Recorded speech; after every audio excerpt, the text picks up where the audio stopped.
কিছুমানে ছাগলেৰ গাখীৰ খায়, ছাগলে কঁঠালৰ পাত, চাপৰ, গুণ, শাক খায়। ছাগলী কলা, বগা, মাটিয়া, ক্ষীণ থাকে।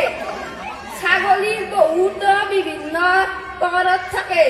ৰাম ছাগাল, দেশী ছাগাল, হৰিণা ছাগাল, খাহী ছাগাল, পাঠা ছাগাল, মাইকা ছাগাল,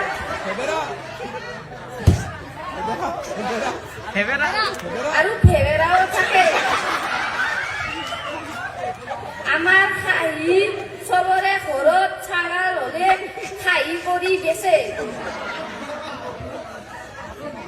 আমাৰো এটা খাহী আছিল, সেইটো বিকিলো। আৰু সকলোৱে যাতে ছাগাল থাকিলে বিকি দিব, নহলে কুকুৰে খাব।